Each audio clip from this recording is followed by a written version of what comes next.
My neighbor has been mowing his lawn for 12 hours straight. I just figured out the horrifying reason why. It started at 4:43 a.m. The noise jolted me awake.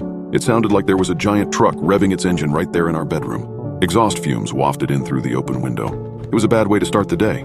It was even worse than when I saw the neighbor getting it down with his own sibling. Anyways, that's a story for another day. "What is that?" moaned my wife. We'd both slept poorly, because our daughter had crawled into our bed at 1 a.m. and kept kicking us in the face until we were both half hanging off the bed while she snored away. "Start of the apocalypse," I groaned. "Go back to sleep." "No way can I sleep through that racket," said Vanessa. She rolled out of bed and shut the window. That helped a little, but it still sounded like war out there. She pulled the curtains back and looked through the window. It's the fucking neighbor, mowing his lawn. Before the sun is up, we need to have a heart-to-heart with him. Let him know that's not okay. Keegan, our daughter, woke up crying. "Guess that's that," I muttered, getting out of bed myself. "I'll go talk to him after some coffee." "Bring me some too," said Vanessa. "Papa, bring me some Smarties," said Keegan. No Smarties for breakfast. Banana or toast, but not Smarties." "Fine," huffed Keegan. "Toast, cut into shapes." I sighed. This was really the last thing I wanted to be doing at 4:45 on a Saturday morning. Making coffee and cutting toast into animal shapes instead of drooling in my sleep and dreaming of a gentler world.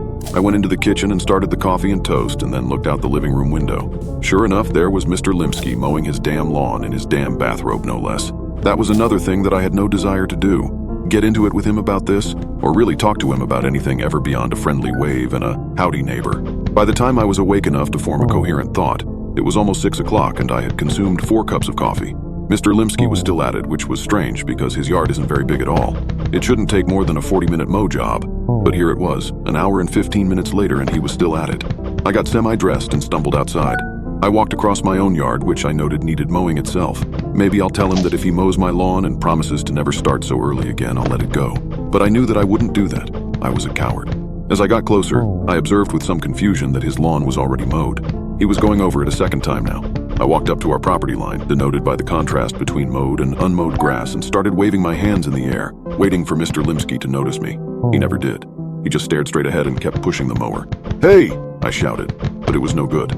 I could barely hear myself, and so I knew that he wouldn't be able to hear me from across the lawn, right behind the lawnmower. God damn it. I walked across his yard until I was right behind him. "Hey!" Nothing. I tapped on his shoulder. Nothing. He just kept pushing the lawnmower onward over the already mowed lawn. I didn't know what to do. "I'll catch him after he finishes, I guess. He's in the zone."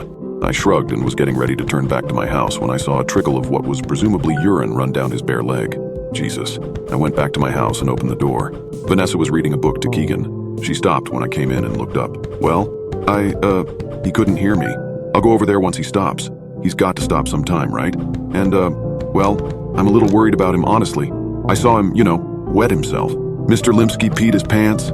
asked Keegan. She started laughing. "Well, that sometimes happens, kiddo," I said. "You used to do that. We do that a lot when we're kids, and then we don't do it for a while, and then when we get older, we sometimes do it again." That gave her something to think about anyway. "Huh," said Vanessa. "There's more," I said. "He's already done with the lawn. He's just going over it a second time. Maybe he missed a few spots?" "Nope, it's perfect. Not a blade of grass higher than any other blade of grass?" Said Vanessa. "That is strange. Do you think he's okay? Should we call somebody?" I shrugged. "Who are we going to call? The police? Tell them that our retired neighbor is mowing his lawn twice while peeing himself. What will they say to that?" Asterisk. By 8 o'clock I was done cooking the bacon, and Mr. Limsky was still at it, mowing his lawn for what must have been the 5th time. I tried not to think about it, but it was hard. "After breakfast we should go somewhere," I said. "It's a beautiful day. No sense staying cooped up all day."